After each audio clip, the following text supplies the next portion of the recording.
నమస్కారం. ప్రస్తుతం మనతో పాటు ప్రముఖ ఆధ్యాత్మికవేత్త, ప్రముఖ జ్యోతిష్య వాస్తు పండితులు ఉమామహేశ్వరరావు గారు ఉన్నారు. వారితో మాట్లాడిద్దాం. నమస్కారం గురుగారు. గురుగారు, ఏప్రిల్ నెలలో మరి కన్యా రాశి వారికి ఎలా ఉండబోతుంది అనేసి అని అంటారు. ఏదైనా గ్రహ మార్పు జరిగే అవకాశం ఉందా? వీరిపైన ఎంత మేరకు ప్రభావం పడే అవకాశం ఉంది అంటారు? సర్వమంగళ మాంగళ్యే శివే సర్వార్థ సాధకే శరణ్యే త్రయంబకీ దేవి నారాయణీ నమోస్తుతే. ఓం గం గణపతియే నమః. ఓం శ్రీ గురుభ్యో నమః. క్రోధినామ సంవత్సర ఉత్తరాయణము వసంత ఋతువు పాడ్యమి తిథితో ప్రారంభమయ్యింది కాబట్టి కింస్తుగ్న కరణము కలిగి ఉంది, వైద్యుతి యోగము కలిగి ఉంది. తిథివార నక్షత్ర యోగ కరణాలలో ఉపయోగకరమైనది ఏదీ లేవు. కానీ ఈ యొక్క కన్యరాశి వారికి సప్తమ స్థానమైనటువంటి మీనరాశి యందు ఉన్న 4 గ్రహములు ఉండి కన్యరాశిలోనే కేతుగ్రహము ఉన్నందువల్ల కొన్ని ఇబ్బందులు తలెత్తుతాయి. ఏమిటయ్యా ఇబ్బందులు? ఏం జరుగుతుంది? కన్యరాశి వారిగా ఎందుకు జరుగుతుంది? ఇలాంటి పరిస్థితి వస్తుంది. భార్యాభర్తల మధ్యన ఎడతెరిపు లేని గొడవలు వస్తుంటాయి. ఏదో చిన్న చిన్నగా గొడవలు వస్తే పర్వాలేదు, అది దూరం అవ్వడానికి సరిపడేంత గొడవలు వస్తుంటాయి. అలాగే ఈ కన్యరాశి వారికి కోర్టు వ్యవహారముల్లో కానీ భార్యాభర్తలకి ఉన్నది అంటే, గతంలో ఉన్నారంటే వాళ్ళు విడిపోవడానికి అవకాశం కాదు, నష్టదాయకమైన పరిస్థితిని తీసుకొస్తుంది. ఇటువంటి పరిస్థితులు ఎప్పటి నుంచి వస్తుందయ్యా అంటే, ఇప్పుడు ఈ యొక్క 9వ తారీఖు ఉగాది వచ్చింది. ఏప్రిల్ 9 ఉగాది వచ్చింది. ఈ ఉగాది కాడి నుంచి నష్టదాయకమైన పరిస్థితులు పొందుతూనే ఉన్నారు. ఎంతవరకు ఉంది ఉగాది నుంచి అని అంటే, విజయదశమి దాకా ఉంది. అక్టోబర్ నవంబర్ నెల దాకా ఉంది. 4వ నెల నుంచి 10వ నెల దాకా ఉంది. ఇబ్బందికరమైన స్థితులు పొందుతున్నారు. ఇక భార్యాభర్తలు కూడా నుంచి ఇలా ఉంచితే, వ్యాపార రంగంలో ఉన్నవారి పరిస్థితి ఏ రకంగా ఉంది? వ్యాపారంలో కన్యరాశి వారు యోగదాయకులని చెప్పాలి. వ్యాపారం చేసుకునేవాళ్ళు వ్యవహార రంగంలోని, వ్యాపార రంగంలోని ఉన్నతమైన పరిస్థితుల్లోకి వెళ్తున్నారు వీళ్ళు. అలాగే ఉద్యోగ రంగంలో ఉన్నవారికి ఎలా ఉంటుంది? ఉద్యోగంలో కూడా కొద్దిగా అసంతృప్తికి లోనైన మొదటి కాలంలో, అంటే ఏప్రిల్ నెల కాడి నుంచి ఆగస్టు నెల చూసుకోండి. మే, జూన్, జూలై, ఆగస్టు, అది శ్రావణ మాసం రావాలి. ఆగస్టు నెల అంటే శ్రావణ మాసం వస్తుంది. ఆ శ్రావణ మాసం వరకు నుంచి శుభ ఫలితాలను పొందగలుగుతున్నారు. ఎవరు? ఉద్యోగ రంగంలో ఉన్నవారు. అమ్మ గట్టిపడ్డదిరా బాబు, అయితే పెద్ద దెబ్బ తగులుతుందేమో అనుకున్నాను, తగలలేదు, తగిలిన దెబ్బ తప్పుకుంది అనే ఒక సంతృప్తికరమైన పరిస్థితులు పొందుతుంటారు.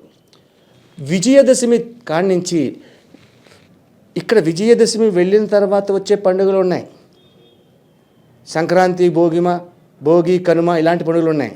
ఈ యొక్క పరిస్థితుల్లో ఈ యొక్క కన్యరాశి వారు దూర ప్రయాణాలు చేస్తారు. దూర ప్రయాణాలు అంటే ఏంటి? ఏ ప్రయాణాలు?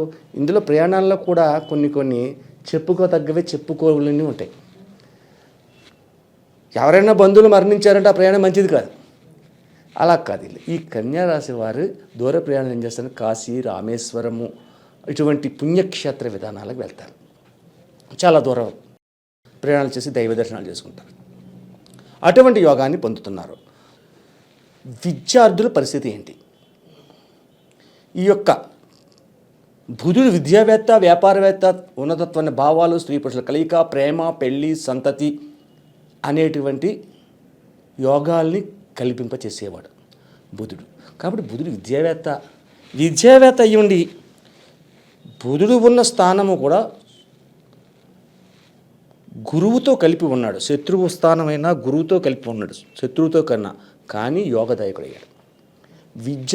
విద్యార్థులు ఎవరైతే ఉత్తీర్ణతమైన పరిస్థితి మార్కులు తెచ్చుకుంటారో, అలాగే చెయ్యాలనుకున్న పనిని సక్రమంగా చేసుకుంటారు.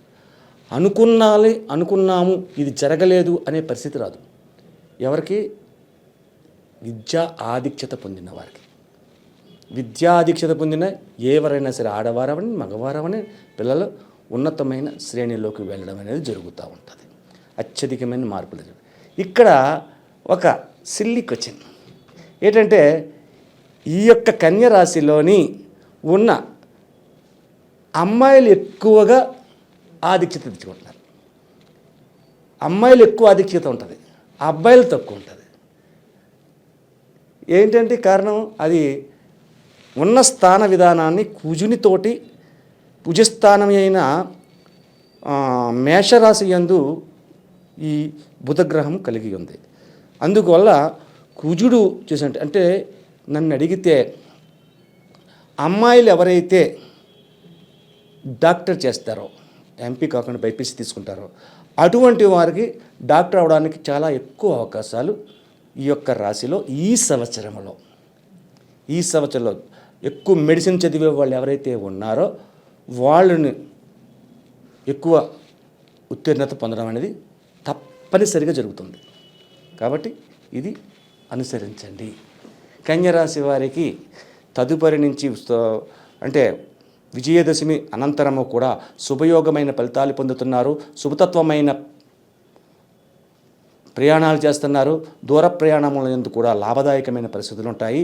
అలాగే మీరు ప్రయాణము చేసిన దూర ప్రయాణముల యందు కొత్తగా కొంతమంది వ్యక్తులు కలిసి ఆ వ్యక్తులతో వ్యాపార సంబంధితమైన వ్యవహారాల గురించి మాట్లాడి అదే వ్యక్తులతోటి కలిసి వ్యాపారములు చేయడానికి ప్రారంభం చేస్తారు. అది శుభకరంగా ఉండి అన్నింటా లాభములను కూడా ఈ కన్యరాశి వారు విజయదశమి వెళ్ళిన తర్వాత పొందుతున్నారు. మరి అలాగే ఈ రాశి వారు పాటించాల్సిన పరిహారాలు ఏంటంటారు? ఈ రాశి వారు పాటించవలసిన పరిహారాలు ఉన్నదమ్మా. పటిక బెల్లము అని ఉంటుంది. పటిక బెల్లం అచ్చుల కింద ఉంటుంది. ఆ పటిక బెల్లాన్ని ఎంత మీ యొక్క స్తోమతను బట్టి, ఇంత అని చెప్పేసి నేను చెప్పట్లేదు, ఈ పటిక బెల్లాన్ని తీసుకోండి. తీసుకుని లేత అరిటాకు ఒకటి తీసుకుని అందులోని మీకు ఎంత తోచిందో అంత అరిటాకుని పెట్టుకోండి. వెళ్ళి వెంకటేశ్వర స్వామి గుడికే వెళ్ళండి. ఆ పటిక బెల్లాన్ని అక్కడ సమర్పించండి. ఆ పటిక బెల్లాన్ని సమర్పించి పిండితో చేసిన ప్రమిదలతోటి దీపాన్ని పెట్టండి. ఆవు నెయ్యితో పెట్టండి. పిండి దీపములో ఆవు నెయ్యితో పెట్టండి. అలాగే ఈ యొక్క రాశివారు, కన్యరాశి వారు ముఖ్యంగా తెలుసుకోవాల్సిన విషయం ఉంటుంది. వీరి అదృష్ట సంఖ్య 5. అదృష్ట రత్నం జాతి పచ్చ. అలాగే ఈ జాతి పచ్చ ఉంగరాన్ని ధరించండి. ఎలా ధరిస్తారు అని అంటే శుభ్రంగా బంగారంలోనే చేయించుకోవాలి. బుధవారం ఉదయం 6:20 ఈ జాతి పచ్చని ఏ వేలుకు ధరించాలి? ఈ కన్యరాశి వారు చిటికిన వేలు ధరించాలి జాతి పచ్చని అంటారు. కానీ కాదు. శని ఉన్న స్థానము, సప్తమ స్థానము యందు శని ఉన్నాడు కాబట్టి కుడి చేతి మధ్య వేలికి ధరించింది, ఎడమ చేతికి కాదు. కుడి చేతి మధ్య వేలికి ధరించి బుధవారం ఉదయం 6:20 ధరించండి. అలాగే లక్కీ కలర్ ఏదంటే అరిటాకు రంగు, లేత అరిటాకు రంగు. అలాగే శుభవారములు ఏంటి వీళ్ళకి? ఈ కన్యరాశి వారికి బుధవారం, శుక్రవారం, శనివారం శుభవారం. మంగళవారం నపదం. భార్యాభర్తల మధ్యన తగవలు పడే పరిస్థితులు ఉన్నాయని చెప్పాం కాబట్టి ఈ యొక్క పరిహారాన్ని అంటే మీకు lucky number, lucky colour, lucky day చెప్పడం కారణం ఏంటి? ఇది పరిహారం చేసుకుంటే ఉపయోగకరమైన పరిస్థితులు మీరు పొందుతారు. కాబట్టి ఈ యొక్క పరిహారాన్ని చేసుకోండి. అంటే జాతి పచ్చని ధరించండి. అలాగే బుధవారం నాడు, మళ్ళా చెప్తున్నాను టైం మర్చిపోతారు కాబట్టి, బుధవారం నాడు ఉదయం 6:20 ధరించాలి పచ్చని. ధరించిన తర్వాత వెంకటేశ్వర స్వామి గుడికి వెళ్ళండి. ఆ గుడిలో దర్శనం చేసుకోండి. ఆ రోజునాడు నీసు మాంసాదాలు ముట్టుకోకూడదు. నాన్ వెజ్ తినకుండా ఉండాలి. ఆ తర్వాత నుంచి ఆ లైఫ్ లాంగ్ ఆ స్టోర్ మీకు పనిచేస్తారు. అంటే గురువుగారు, ఈ జాతి రత్నాన్ని ధరించమని చెప్పారు మీరు. అది జాతకాన్ని బట్టి చూసుకోవాలంటారా, లేదంటే ఈ రాశి వారి మొత్తం వారికి పనిచేస్తుంది? ఈ యొక్క సంవత్సర కాలంలో, ఈ సంవత్సర కాలంలో కొన్ని ఇబ్బందులు చెప్పుకున్నాం కదా, ఆ ఇబ్బందులని తొలగించాలి అంటే జాతి పచ్చని ధరించాలి. జాతి పచ్చ అంటే చాలా రకాలు ఉంటాయి. ఏంటి, డూప్లికేట్ ఉంటాయి. ఆ డూప్లికేట్ది 1500కి 2000కి 3000కి వచ్చేస్తుంది. అటువంటివి ధరించకూడదు, లేనిపోయిన ఎఫెక్ట్లు వస్తాయి. కాబట్టి రత్నశాస్త్రం తెలుసున్నవాడు ఎవరైతే ఉంటారో వారి దగ్గరికి వెళ్ళి అది తెలుసుకుని చక్కని జాతి పచ్చను మీ స్తోమత 1.5 క్యారెట్ నుంచి మీ స్తోమత పెట్టుకుంటే సరిపోతుంది. అలాగే గురువుగారు, కన్యా రాశి వారికి ఏప్రిల్ నెలలో ఎలా ఉండబోతుంది, అలాగే వీరు చేసుకోవాల్సిన పరిహారాలు ఏంటి అనేసి చాలా చక్కగా వివరించారు. ధన్యవాదములు. ఆయుష్మాన్.